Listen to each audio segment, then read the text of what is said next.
We have none other than Krystal Ball, who's going to be with us. We're still trying to get this connection together, but until then, Krystal, you may want to, there we go. We have her on screen right now. We're going to have a great show today, folks. It's going to be one of those where she can't give us the full hour, but we're going to take whatever we can get, because this woman is working on a project that I tell you is going to make a difference within the Democratic Party, within the progressive space, and it is something that we are in dire need of right now. So, Mademoiselle Krystal Ball, thank you so kindly for being here with us today. How are you doing? I'm great. Thank you so much for having me. Well, great. I want to take your blog talk, hang up the blog talk phone, because we're now on the line, so that should work just fine for us. First of all, before we even get started and before I get into the blog, I want to congratulate you on that great new gig you have with The Hill. Is it anything that you can talk about, or is it something that you're keeping kind of quiet? No, we want everybody to know about it. I mean, some of the details are still being worked out. We're looking at starting April-ish time frame, and it's going to be a morning show.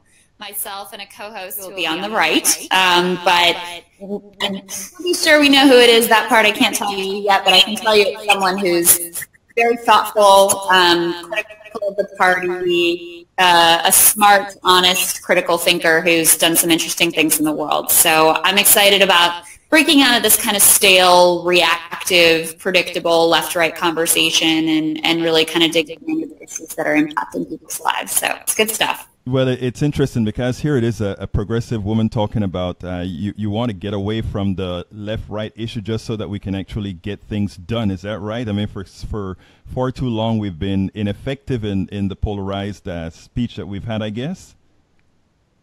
Yeah, well, it's just so predictable, right? You show up for any cable news segment, you know exactly what the other side's going to say, you know what your talking points are, and then it's like you don't even have to watch the segment. I think we've all become so sucked into the Trump show and taken on our roles that we're expected to play in the Trump show that it's just not really moving our country forward at all. So what I want to focus on are sort of sorting out the news from the noise, what he's saying and what he's actually doing and how people's lives, and also looking with a critical eye at both parties and the ways that, you know, our own party, the Democratic Party, has gotten off track through a critical lens. Those are the things that I'm really passionate about, making sure that middle class and working families in every community across this country can. And I just don't see a conversation happening anywhere on cable news that really is adding to that that goal. So that's what I'm hoping we can get towards. And I think based on what I see you doing already, it's going to be successful. Well, let me give you the proper introduction here. Before we start, I want to have a special ask of all my listeners, and that is please make sure to go to the Facebook page Politics Done Right with Egberto Willies and like that page as well. Go ahead and follow Egberto Willies. You know that is Egberto Willies. I know it's a strange name, and that's why I spell it. And of course, go to Twitter and follow Egberto Willies. Look, our special guest today is former MSNBC contributor and former co-host of The Cycle, Krystal Ball. Look, Krystal Ball is a University of Virginia graduate with a bachelor's degree in economics. She is a certified public accountant and an entrepreneur, so she knows of what she speaks. In 2010, she ran for Congress in Virginia's 1st Congressional District. While her run was unsuccessful, she was named by Forbes magazine as number 21 on the magazine's top most powerful women of the midterm elections. She put a valiant effort in a race stacked against her. Krystal Ball assisted the recovery efforts after Hurricane Katrina in Louisiana. She led a boycott against Rush Limbaugh for his attack on Sandra Fluke. Krystal, I don't know if you're here, but you're gone, so please try to reconnect again. Krystal is the author of the book Reversing the Apocalypse, Hijacking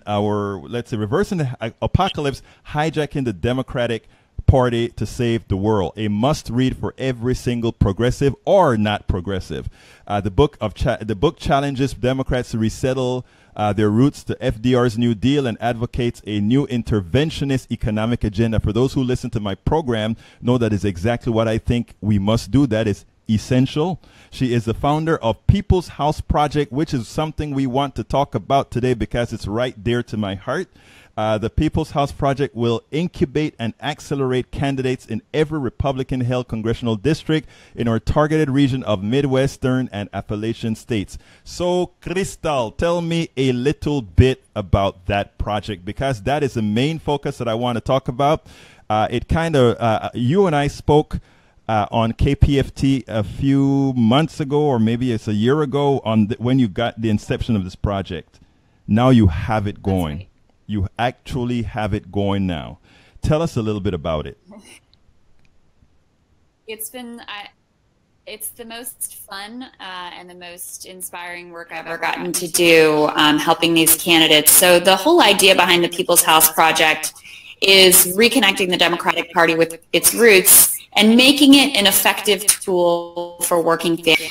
And in the region that we're focused in, the South, Appalachia, the industrial Midwest, the party's brand, and I would say the party's reality, has really suffered. People see Democrats as elitist, out of touch, condescending, not connected to real. So what we've done is we've sought to support who have absolutely everything going for them in terms of deep roots in their district, messaging, a working class background so they can really connect with people, but don't have the money and the media connections that they need to be successful. So we step in and we help them make those connections and to amplify their voices. So a lot of people know Iron Stash in Wisconsin, Paul Ryan. We were in behind Randy Bryce before it even announced and had his amazing bio video. Right. We have an amazing ARC veteran in West Virginia who served 4 combat tours in Iraq and Afghanistan and came back home and found worse poverty in his hometown than in some ways he'd seen overseas, and that led him into politics. So we're supporting him. We're looking at a school bus teacher. We've got teachers we're supporting. We're looking at supporting a roofer in Georgia. These are the sorts of folks who cannot pop.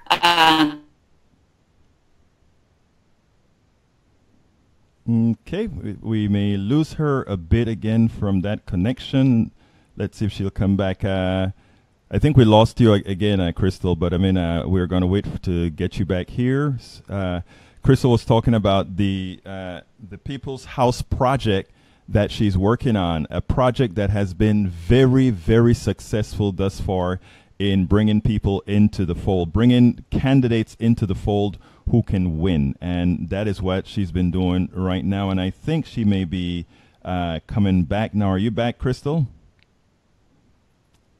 Yes, you're back now. Yeah. Hey, I think we have a kind of a flaky connection or something. But anyhow, continue with that, what you're saying.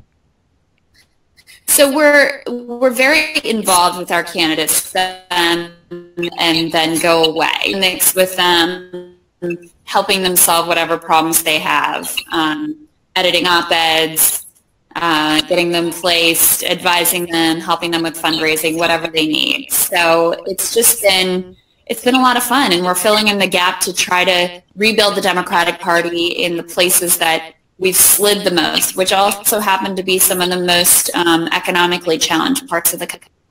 Now, you were featured on Vice. I think that was a hell of an exposure for your project, and it was interesting because some of the ruckus that got created on the internet because of some of his stances was kind of interesting. What you thought about that?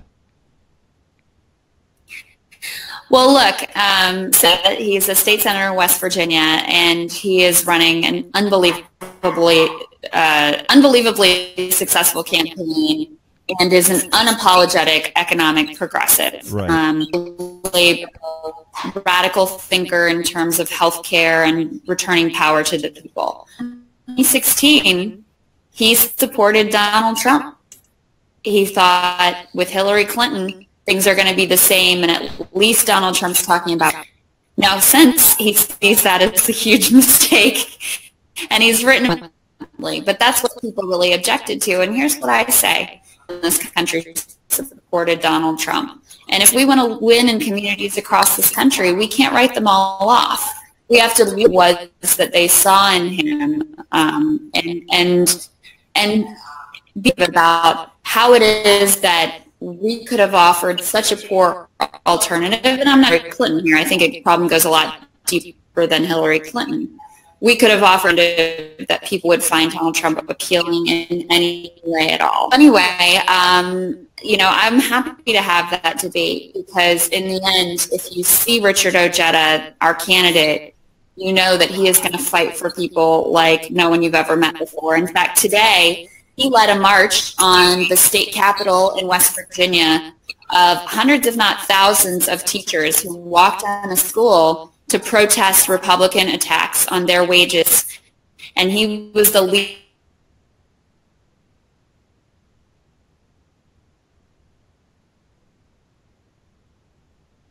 Okay, I think we lost her again. There must be an issue in that part of Virginia, or I don't know if she's in Virginia or Kentucky right now, but I'm sure she'll get him back. The person that she was speaking about was a guy, I think it's in West Virginia, and she got a whole lot of flack for supporting this particular candidate. But as it turns out, some of the things that I'm going to talk about after Krystal has to go is going to be exactly what she's talking about there. And it is why we have to look at an economic message. Forget about, look, I'm not saying that we shouldn't ever discuss the racist or racial messages, but it is also important to realize that whenever you're talking about the economic message, as long as the economic message is handled appropriately, it is all boats float. Go ahead, Krystal, now that you're back. You're talking about the young man in West Virginia. Well, yeah, so he's such a champion that he led a march of teachers on the West Virginia state capitol today, and hundreds of them were standing outside the Senate chamber where he is a state senator, chanting his name because he's been such an advocate for them. He's such a fighter. So support him, and I don't particularly care who he voted for. I care that he's going to be a champion for everybody in his district, in every community, and for people who are struggling across our country. And I got to tell you, National Democrats think you can't win in West Virginia anymore. He's going to win. He won in a deeply red district that went for Trump, I think 70%. And he won. He won that district on $4,800. Yes. Look, I have no doubt about it. What I've been preaching, in fact, I don't know if you remember when you wrote that article at Daily Kos, another article that you took a whole lot of flack for. I guess I was one of the few front pagers that came in and say, hey, kudos to you, young lady, because that is you know, people have to see the big picture, right? I am begging nobody to love me. I am, and nobody in this big goal is what's going to lift people up. Yeah, we have all these social, racial, and all these other problems, but we can't allow that to stop. In fact, I don't know how much of a lot of what I write is about what I call the work of the plutocracy and using certain divisions to conquer, right?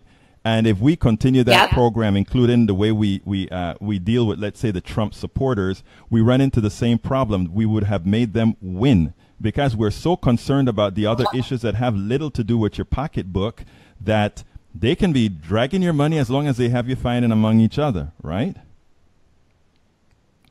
That's exactly right. They use other cultural divisions to try to divide working people. And we're saying enough. You know, we've got another candidate that I'm really excited about running in North Carolina. Well, there we go again. We're just about to learn about that other exciting candidate in North Carolina. And we had a mess up with the internet again, but not to worry about that. She'll be back to tell us about that candidate in North Carolina. And when we're done here, then we'll get back to discussing some of the issues with, again, since she's discussing the Trump voter, we're going to go back to one of my old blogs of the weeks that spoke about the Trump voter and why it is that it is in our best interest to go ahead and get that voter. Get that voter. Krystal, I think you're back. Don't see your picture yet, but I see that the frame is here somewhere. Okay, I think you're going to be back in a little bit. There you go. I think you must have an intermittent signal out there. That's all right. Go ahead. Tell us about North Carolina. I'm gonna. I will. I know this connection's a little flaky, but we're supporting a woman named Dee Dee Adams, who she was a teacher. Her first job was in the Schlitz Brewery, putting the on the beer, and she saw a position for a shipping supervisor. So she stripped all the gender or essentially racial pronouns information from her resume. She sent it as Dee Dee Adams instead of Denise. And she got a call on Monday, and they said, "Is Mr. Adams there?" And she said, "No, but Miss Adams is." And that's how in the 70s in the South, this powerful black woman ended up in a management position. She's running for Congress in a majority white district. Virginia Fox is the representative there in rural North Carolina. She's running this campaign where she really connects with everybody in that district, more suburban and rural. She's awesome. So the bottom line is we got to realize we're in this thing together. That's it. It's not any more complicated. It is interesting because I saw that on your page with her running, and it's like, wow. Do you think she stands a chance? Yeah. If you meet her, you know she's got a chance. Okay, well, first of all, the energy is out of this world, and she is so powerful. She's awesome. Well, let me tell you, folks, what we have here is the people's Krystal Ball. Everybody know who she is from MSNBC. Well, she's done more. I like to say she's leveraged her notoriety to bring new candidates into the fold, into the progressive Democratic sphere. Is that a good assessment of that? I think. Well, I mean, I think that is a great thing. Now, where do we go from here as far as, I think you have, what is it, 5 candidates right now, or do you have more than 5? We're about to have 10 in the next probably 2 weeks. So really? Them through their primary. Yeah. So stay tuned for that. We have some amazing people coming up. So got to get them through their primary so we got the right people in place to win and to give powerful. Well, look, Krystal, first of all, you gave me 20 minutes. We're at 18 with some internet connection problems. At another time, at a better internet connection, let's do a little bit more, and we can go more in detail as far as to what you're doing, where you're going, and what you expect us to do. Is that all right? Oh, just about the time that I said that, we lost her. But look, it was a pleasure having Krystal Ball to tell us a little bit about what she's doing with candidates in these what are predominantly red districts, and these are districts that the Democratic Party, for all practical purposes, have forgotten about. And she said with this new group that she formed that she would go ahead and get candidates in these districts that would run, and not only run, but that would win. Thank you very much, Krystal, for spending this time with us.